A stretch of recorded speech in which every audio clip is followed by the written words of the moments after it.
Welcome to the Speaking of Women's Health podcast. I am your host, Dr. Holly Thacker, and I am back temporarily today in the Sunflower House. I love bringing these podcasts to you, my audience, who I adore. And we're bringing you great content from speakingofwomenshealth.com.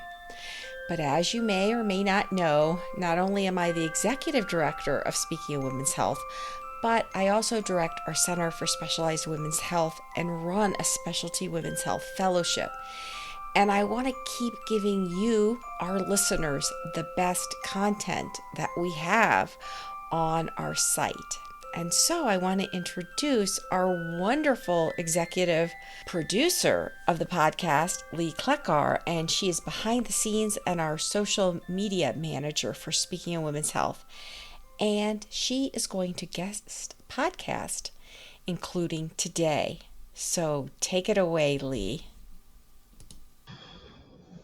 Welcome to the Speaking of Women's Health podcast.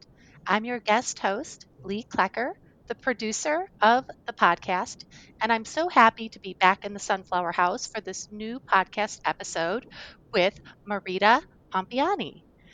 I'm talking with Marita today on the subject of how to decrease stress and be present for the holiday season. So, first, I'd like to share a little bit about Marita's professional background. She is a clinical social worker and has worked with children, adolescents, and adults from diverse backgrounds in a variety of treatment settings for 40 years. She currently is a holistic psychotherapist in the Center for Integrative and Lifestyle Medicine at Cleveland Clinic.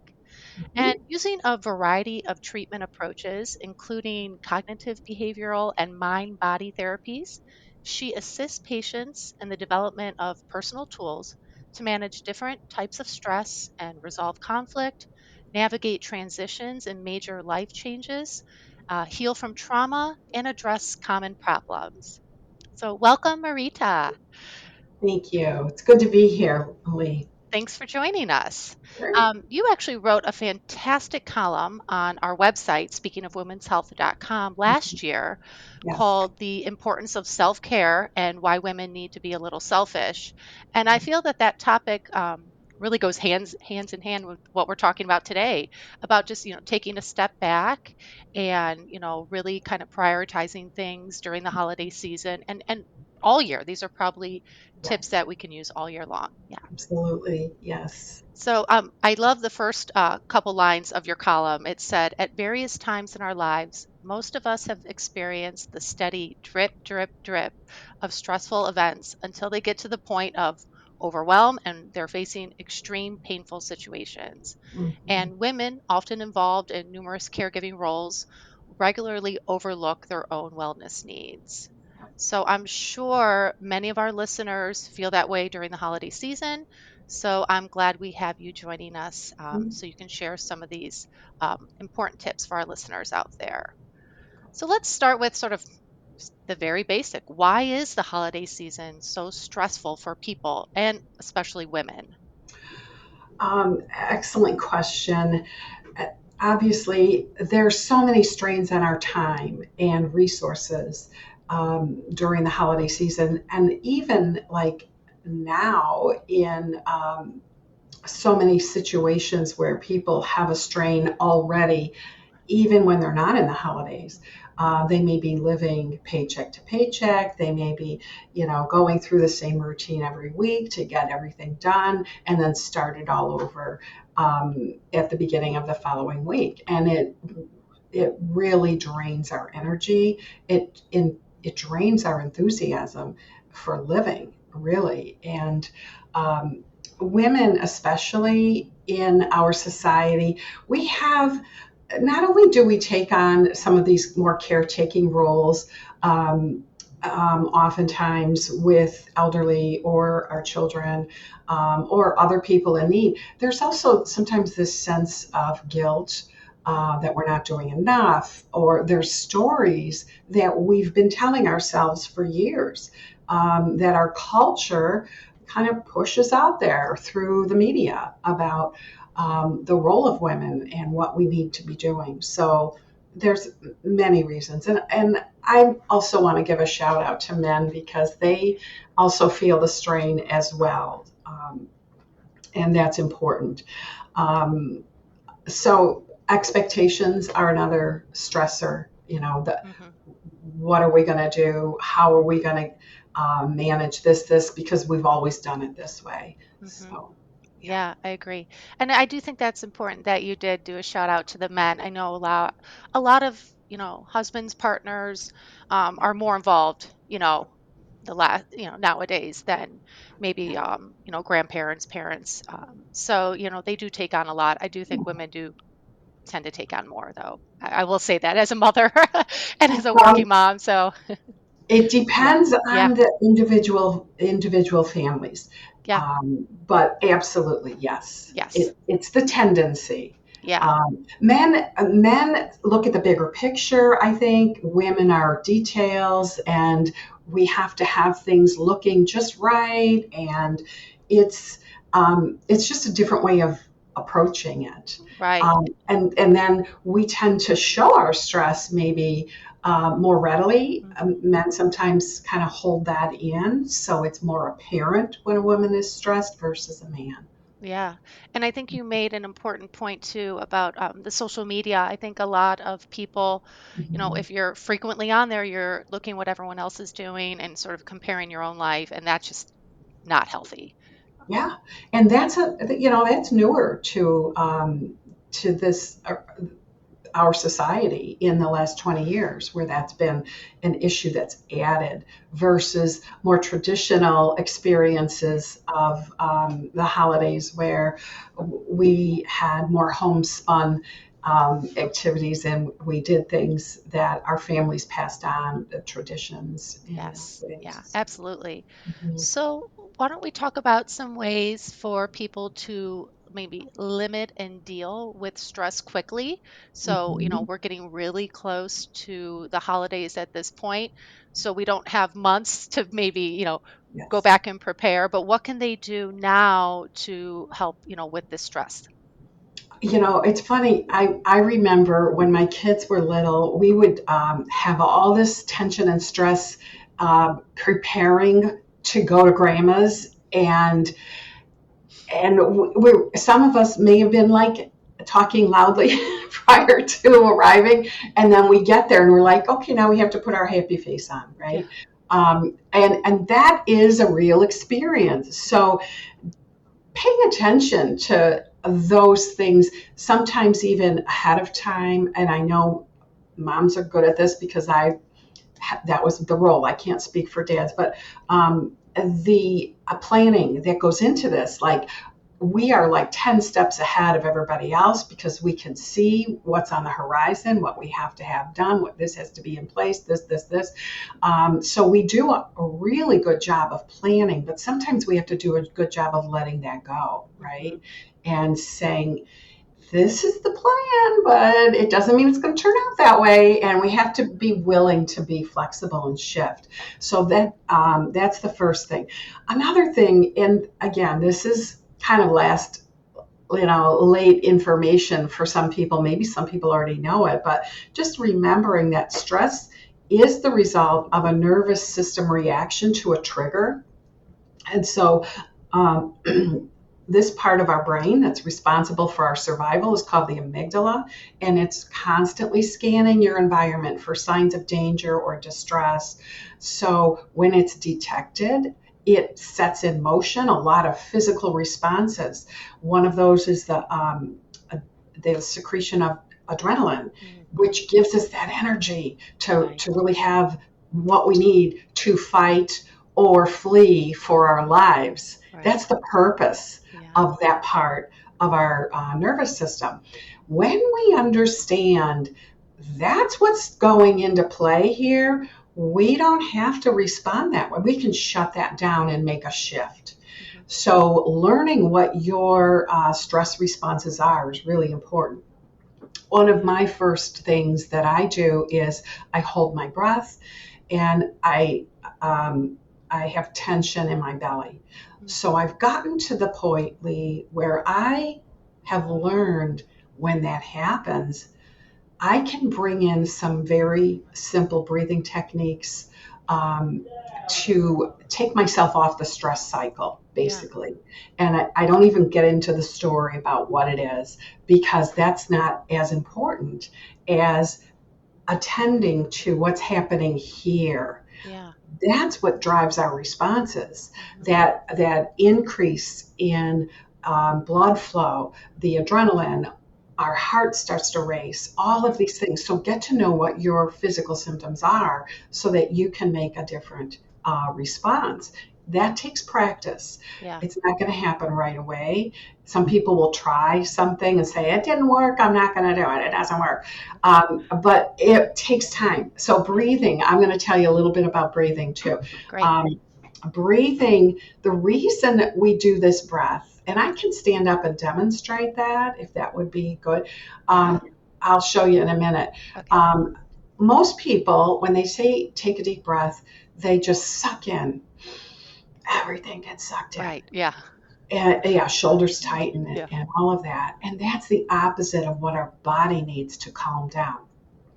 What we recommend and what's been found to be extremely helpful is expanding our belly on the inhale. So if you put your hands, and just when you start to do this, you put your hands on your belly and you breathe out, push out when you're breathing in, I'm sorry. And then on the exhale,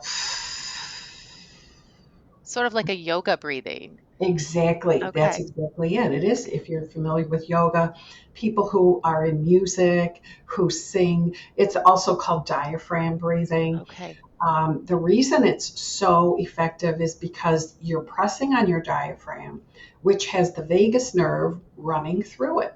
So the vagus nerve is one of the biggest nerves in your body. It goes through all your organs, your brain, your spinal cord, and it puts into motion your parasympathetic nervous system response, which is puts you in calm. So Okay. you're activating the part of your nervous system that is responsible to help you calm down Wow. and That's good. shuts off the other fight or flight response, which is your sympathetic nervous system. All of those words aren't necessarily important to remember as much as the techniques. And so how many times do we need to do that breath to sort of actually get that result that you're talking about? Yes. The more you do it, the more you're going to be training your body and your mind this new way of responding. So when I work with people and demonstrate it, I'll have them do it 3 to 4 times. Mm. But you could do it a little bit longer if you wanted. Some people don't have the patience for that, and Mhm. that's okay. Don't worry about that. I heard somebody say when he first learned some of these techniques, he could only tolerate 5 seconds of doing this. Okay. But and so just know that Yeah. that's the process. It takes time, like Hmm. I said, to train your system. He was unable to tolerate 8 seconds, and extended that as he went. Okay. So And yeah, especially if you're, like you use the example, you're on your way to grandma's and you can feel yourself, with this, yes, heavy load, just even maybe a couple breaths to start yeah, that, in the car.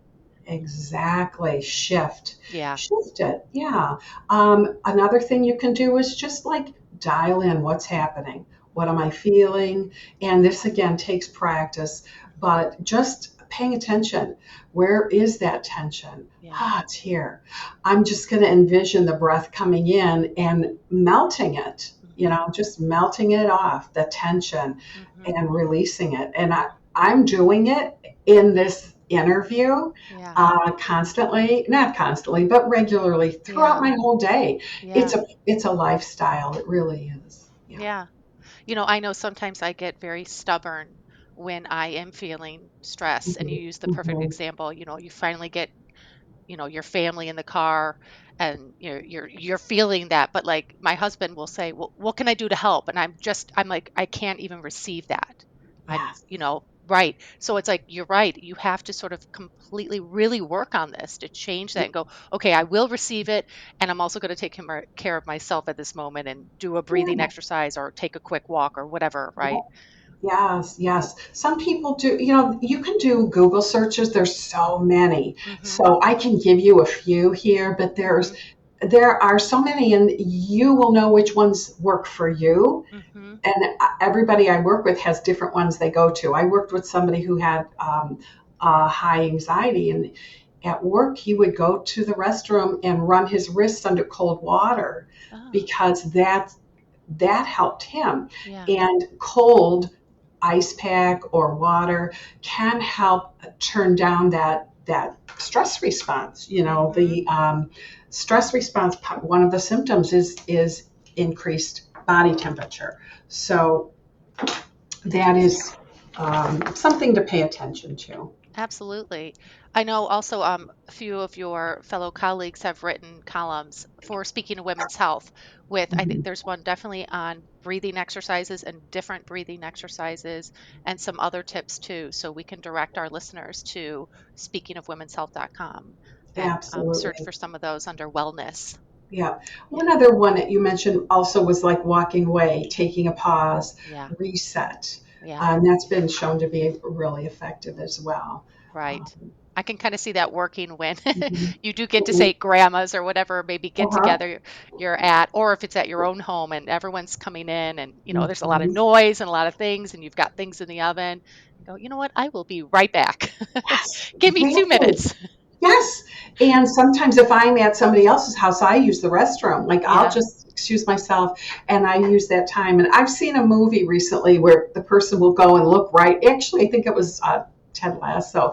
One of the main characters Love that goes to show. the Yeah. bathroom and kind of dials into himself. Yeah. And really, what you're doing is connecting your mind and your body. You're Hmm. grounding in. And Yeah. when you do that, you're turning off the stress cycle, Yeah. which includes repeated thoughts and a story like this always happens, or why does she, or why does he, or blah, blah, blah.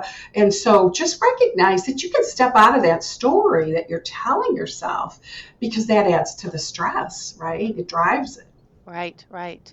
Mhm. So you talked a little bit about this, about setting realistic expectations, but maybe we can dive a little bit more into that and sort Right. of walk us through maybe some of your tips or steps of how we can set those realistic expectations going into the holiday season.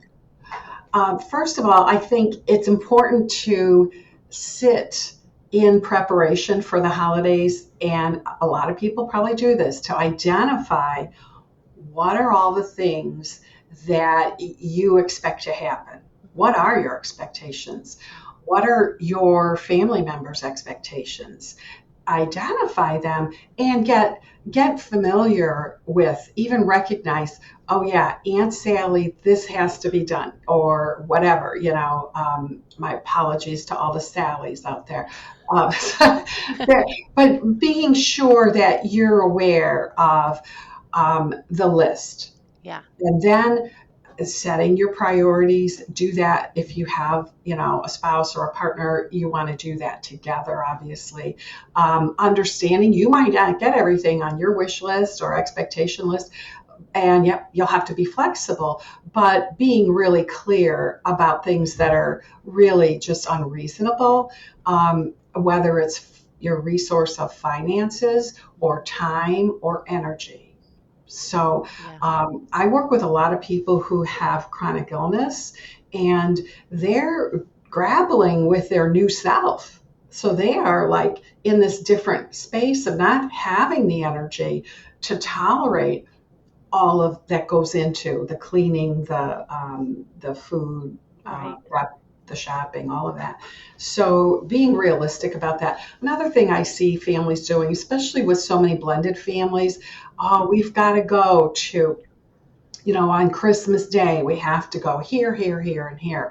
And is that realistic, really? Is there an alternate plan that you can maybe rotate? This year we'll go to this one's house on Christmas, next year we'll go to the next one. And then finding other days. Yeah. Because with young children in tow, that's really setting you up for more stress if you are taking them to a place and they don't have the bandwidth to tolerate that level of stimulation and interaction. So Yeah. really being realistic about that is super important. Obviously, financially, um, it is what it is. And are if there are not enough dollars to put into gift buying in the way you want to, then you need to make an alternate plan and be okay with that and say this year it's just not possible.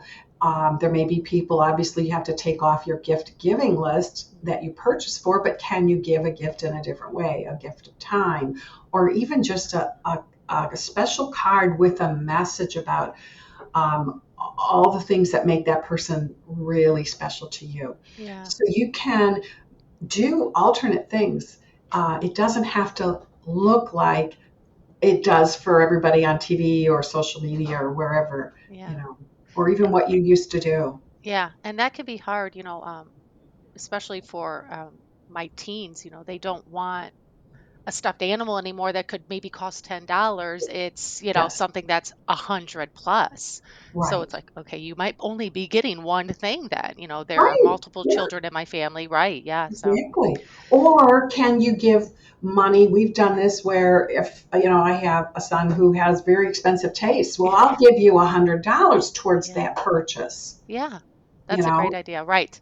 So yeah, you're keeping within your budget. But, absolutely. and they probably love to get that money anyway. And so, Yeah, I remember getting money for Christmas, and then I was like, "Oh, good, this is like, fun money for whatever I want." So, absolutely. Yeah. yeah. Well, those are great, great tips. So we're actually segueing into the next question, which is managing gift giving. We talked a lot about that. Hmm. Um, Hmm. maybe we could dive into a little bit like if some people haven't even started their shopping yet, Oh, yeah. because Well, that could be really stressful. Like, or you forgot someone on your list. I've done that before. yeah. Where I'm like, I'll make my list ahead of time of who I'm buying for. And there was one year where I forgot someone very important in my life just because I was stressed and busy. Yeah, so it was a last minute trying to find something. Yeah, yeah. Some of the things that can be helpful in that, obviously I've been in that place. I know exactly.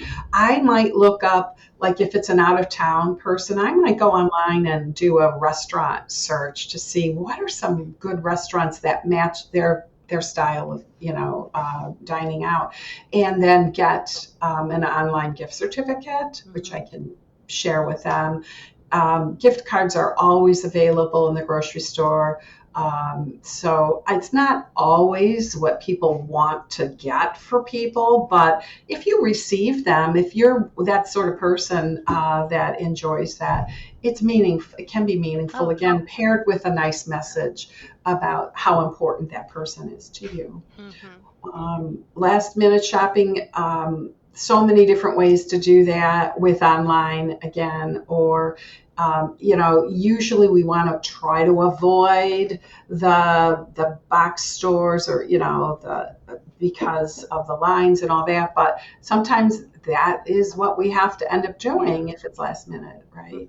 One other thing that I've done over the years is I will pick up lovely things that it'll make a good gift for somebody. And to have a stash of stuff like that at home is a really good idea for that situation. Or a bottle of wine, or a box of candy or something, picking up some extra things just for that purpose. There's somebody I'm going to forget, I'm going to get some extras for that. that's a great idea. Yeah, and even if you're going to someone's home and you want to bring them something small as a thank you, a nice house, Yes. or a hostess gift or Yes. host gift. Yeah, Yes. great Yeah. idea. Mhm. I love that. Maybe I'll start myself a little box here after the Christmas and get some stuff on clearance too. Yes, exactly. I have year round I pick up stuff. We'll be back after a quick break. Are you ready to unlock your full potential? I want to introduce you to the Fit, Healthy, and Happy podcast, a powerful resource to transform your life today. With expert interviews, practical tips, and inspiring stories, this podcast is your roadmap to lasting wellness. Here's what a listener has to say. I used to struggle with my health, but this podcast changed everything. It's like having a personal trainer, nutritionist, and life coach totally for free. With over 2,000 5-star reviews, we're a podcast you can trust. The Fit, Healthy, and Happy podcast, available now wherever you get your podcasts. Yeah, that's great. And that can really help with that stress to know that you can just go up there maybe and grab something and not have to worry about going out to a store and dealing with a crowd and chaos. And one other thing, I talked a little bit ago about the stories we tell ourselves. Pay attention to that expectation. And is that realistic to expect that of yourself? And sometimes you're in a tight bind, you're not going to be able to meet that expectation, right? So being okay with that. Yeah. I have a question that just kind of popped in my head because it's sort of something that I'm dealing with. So if, you've done a certain tradition every year, be it maybe go to someone's home or go somewhere, and you've just decided that's not the important for your family anymore. Maybe it's not bringing you joy or bringing everybody joy, but it's stressful to have to tell, say, Joe that we're not coming this year. So I'm just wondering how people can do you have any tips on handling that and talking and having that conversation, or how to handle that with the person who you're usually spending that time with? Yeah, that's such a good question, Leigh. And I imagine that's going to be a real issue possibly this year, since it was an election year. So understanding and coming to that awareness with, again, if you have a partner or a spouse that you do these things with, if not, you can decide on your own, but really getting clear about what your intention for the holiday is. And if our intention is to create joy, create good memories, just really be with the people that we're with. And maybe as we go through different times in our lives, our inner circle changes. Yes. And so our inner circle, as we have children and then they go on and have their own children, families cannot sustain all of the extended people that they have. So finding a different day to visit with them, maybe in January after the holidays, sometimes people will do that. Some alternate ways, if it's just not a good fit to continue that relationship, that's another issue of really just people address it lots of ways. One way is to say, you know what, we have some other things happening right now. Obviously we can say we're very busy this year for, all these other reasons, or not even give reasons and just say, we're not able to get together this year. I'm really sorry. And if that person wants to ask about that, I would prepare something ahead of time, like rehearsing it even, to say, this is just not going to work for us. And if they keep pressing, could say, I'm not able to talk about it right now. I'm really sorry. This is a struggle for you. Some of that, I'm comfortable saying those things because I speak with people about hard things all day. Other people may not feel comfortable. So some people may want to text. Texting is a little bit easier way to back out of a situation. Yeah. I don't recommend it, but some people do what we call ghosting, right? Yeah. I mean, lots of ways to shift. I have had something like that, and I just had to say, we're going to do something different this year. And then that kind of established a new way forward for the family. Right. And it's honest, so you don't have to feel the guilt that you're Yeah, having to maybe, tell a white lie or something. So you're being honest and you're still being, exactly. right. Yeah, you don't have to give all the information, Mm-hmm. especially to someone who keeps pressing you for the Yeah. information, because that to me is a sign that they're not going to really be able to hear it Mm-hmm. or understand it Mm-hmm. and be as accepting of that. And if that's the situation with that particular group or person, boundary setting is super important. Also, another thing, let's say you're in a situation where, um, let's say it's mom and dad have all these people coming over, and you don't have much control over the guest list, but you want to make sure you make an appearance. Mm-hmm. That's another thing to like navigate and kind of plan out. I know I'm not going to respond well to this person's energy or whatever. I know that I want to be present for my family, but I'm going to make sure I stay a distance. And that's one way people can navigate that. Mm-hmm. Knowing topics you will not engage in. Mm-hmm. And I'll give a little story from my life. Politics. I am probably one of the few people in my family that believe like I do. And I have a sea of people who believe differently. And so at the beginning, there was a lot of tension, when this started so many years ago. And I would be all rared up and ready to go. And what I've learned is that's just like the antithesis of why we get together. Shortly after that, my mom got really sick. We needed each other. We needed to work together. And it became so clear that having the politics talk was really harmful to us. So we had to learn when we're getting on the slippery slope. I have one sister in particular, and we know we've kind of like identified that we know we can't talk about that because we love each other. That's why we are together as a family and still getting together. And when you can connect to the heart and the intention and the purpose of getting together, make that what's your priority. Make that your priority. Yeah. When you do that, all this other stuff will just fade back, really. Yeah. No, that's wonderful advice. I mean, because my question, and we already passed through it, was dealing with certain family members or friends that are like family during the holidays. Because during family, it's hard with families. There's always going to be maybe some tension, right?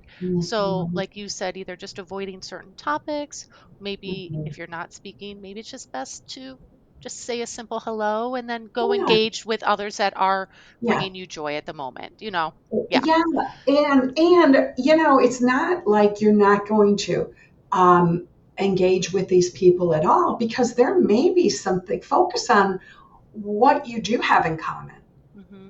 you Yeah. know, and focus on that. What brings Right. you joy that you want to share with other people? Right. If you can really just kind of dial into what's happening in your body too, using some of these mind body tools, Yeah. and keep yourself in a calm state, that also helps tremendously because now you're not in the fight or flight protective Right. mode.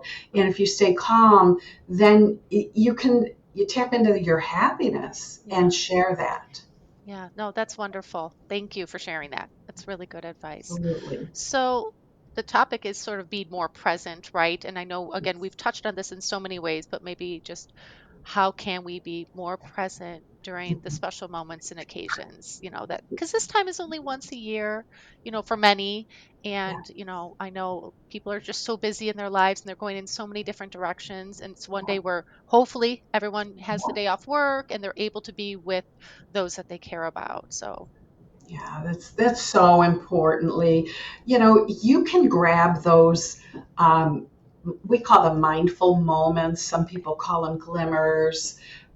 It's the glimmer is an opposite of a trigger. So there's something that like triggers your stress, but there's glimmers that help to put you in a state of calm. So start to dial into that. It could be a song. It could be something that you see. You could be in nature. Give yourself that, even in the busyness. So on the days where I can't, because I'm an avid hiker and I love being outside, on the days I have to work inside all day, I will go out at lunch or after work or in the morning just to grab the sunshine, just to be present and in that and see nature. There may be a bird, there may be a tree, something is going to light me up. Learn what lights you up and get into that, when you're doing work. Have your playlist. I have like my morning playlist to get my motor going. I have like one to help calm me down. I have fun tunes that help me dancing if I've got chores to do. I put that on. My mom and dad would play polka music on Saturday chore day. And I was like, now I get it. Yeah. Why they did it. Yeah. Because they didn't want to hear anybody squawking about doing their chores, because we're all like upbeat, So use what you have. Use what you know works for you. Being mindful. Some people will use the breathing, quieting. Some people just dialing into your body, your sensory shift. This thing is I'm in pain here. That's adding to my stress. And sometimes with practice, you can melt off even pain with your breathing. So there's lots of stuff that you can do. Gratitude is another good one. Just having at the end of the day, what am I grateful for today? What happened? What went well? Yeah. Especially in the stressful times. That's great. Yeah, Dr. Thacker just did a podcast for Thanksgiving about gratitude and the benefits it can have on our physical and mental health. Yes. Yeah. Yes. I know. So if you can't, like I do, here's one other thing I do. In those days that are difficult, I may get like in the shower every morning and I just go, and I just tap into what's churning around. And that happened for me after a very painful loss. And you wake up every morning and the reality is there again, that person's not with us. So I had to just, again, dial in, get to know what's happening in your body and release it. The energy can be released and then you shift. Breathe it out. Breathe out that negativity. Exactly. Yeah, and some people will do this sort of thing. So, we just touched on this, or you did as well, about the holidays being challenging for those maybe who have lost loved ones. Yes. And do you have any tips for those going through this, type of difficult situation this year?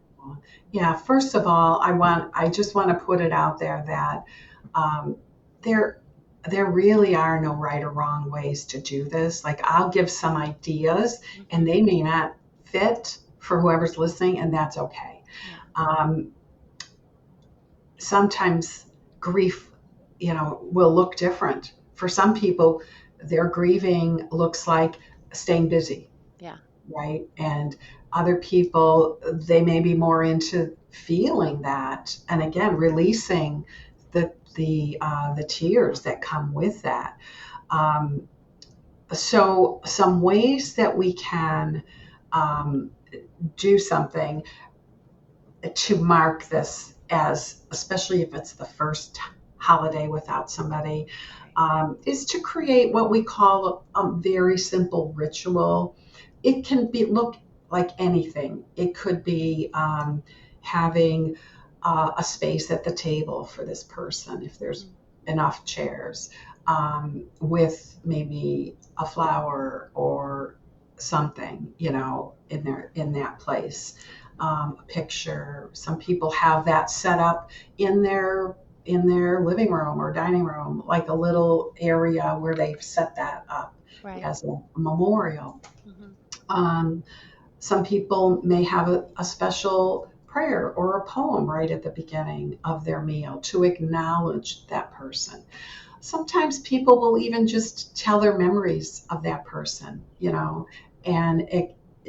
and it happens very naturally in some families where they're talking about something and they'll bring up so and so, and then everybody's starting to share their story. So it can happen all different ways. It doesn't have to be formally, put into place. Another part of this is that sometimes we don't know what to say to our loved ones that are grieving. So just having that awareness that they may struggle. Sometimes if we don't say anything and acknowledge, how are you doing with this? They may feel like nobody really cares. Yeah. So it's a very delicate balance It is. of things to say and things not to say. You certainly don't you would like to, it helps to avoid things that might trigger something for them. For example, he's in a better place now is one that you may really believe that with your faith, but a person's faith experience can get rocked to the core when they lose somebody very special. And so if you're not really sure if that's a value that they share, or maybe they had to turn away from that for a period of time, I would not go. So there are some things that you wouldn't want to say. Right.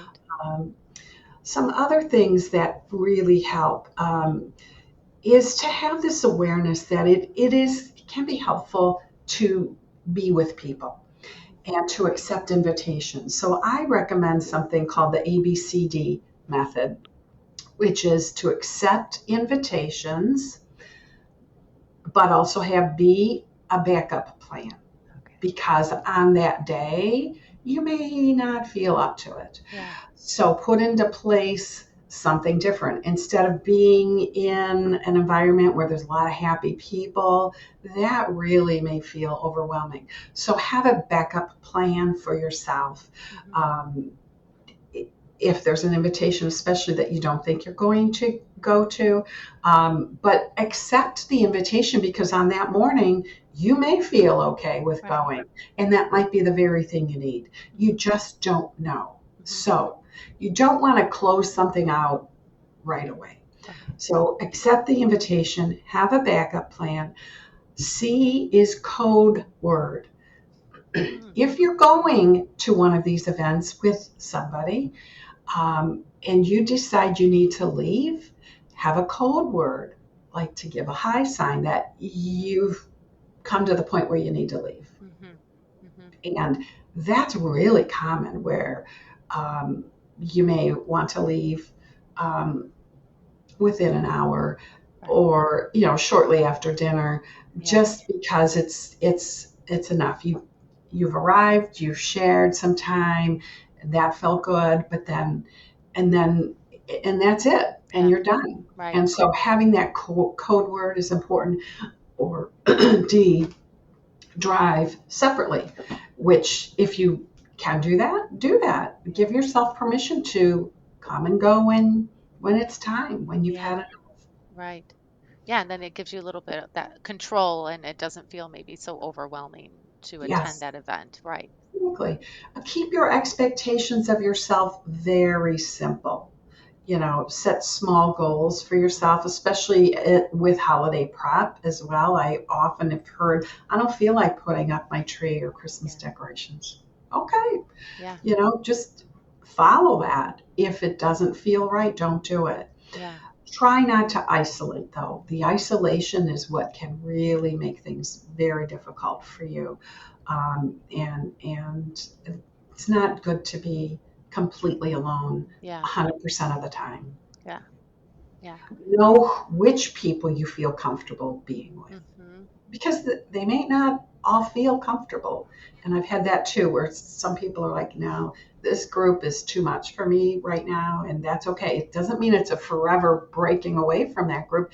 It just means right now. Right. Mm-hmm. And then always continue to do your self-care, whatever, like some of the things that we talked about with stress management is super important. One other thing I didn't mention yet, and this is really good to develop, what I call coping statements.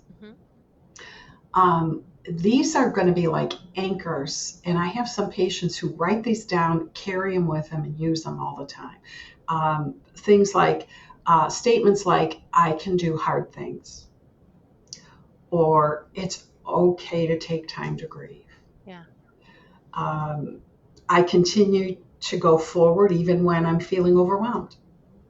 So having some things like that available to you can get you through some really difficult situations, because it's going to push back on the story you're telling yourself, like, this is too much, I'm overwhelmed. Yeah. And you need to have something handy and ready to push back on some of those Right. thoughts. Right. Because we can really get in our head sometimes. And I think that's a really good tip, just to kind of look down at something positive and enlightening that can maybe just snap you a little bit out of that. So those thoughts aren't just continuously circling. Yes. Yeah. Good. Well, before we wrap up, do you have any other last minute tips, or do you want to share how our listeners could get a hold of you if they're interested in making an appointment with you at the Cleveland Clinic? Oh, absolutely. Yes. So the phone number for the Center for Integrative and Lifestyle Medicine is 216-448-4325. You can get messages to me through that number as well. I think just lastly, the best advice is just to be flexible, to be open to finding new solutions, and just understanding that traditions serve a purpose. Go to the purpose. What is the purpose? If it's to increase joy, joyful gatherings, stay with the purpose of why you're getting together versus what the tradition is necessarily, and being willing to be flexible. Most important. That's great. Thank you so much for joining us on the Speaking of Women's Health podcast. And thank you to our listeners for tuning in to another episode of our podcast. We're so grateful for everyone's support, and we hope you will all consider supporting the podcast by sharing it with others. And to catch the latest, subscribe for free on Apple Podcasts, Spotify, TuneIn, or wherever you listen to podcasts. So thank you again for listening, and happy holidays to everybody. And we'll see you next time in the Sunflower House. Thanks so much, Leigh. Wasn't that just a fabulous podcast of the Sunflower House? Well, I'm your host and the executive director of Speaking of Women's Health, Dr. Holly Thacker, and thanks for joining us for another episode of Speaking of Women's Health. If you don't already subscribe to our free podcast, please hit follow or subscribe for free wherever you listen to podcasts, or catch us on Rumble. Look for Speaking of Women's Health on the Rumble channel. And if you appreciate all this great information we give you to empower you to be strong, be healthy, and be in charge, you can hit the donate button on Speaking of Women's Health. And don't forget to access our free treatment guidebooks, our social media, our recipes, our breaking health news. You have been listening to the Speaking of Women's Health podcast.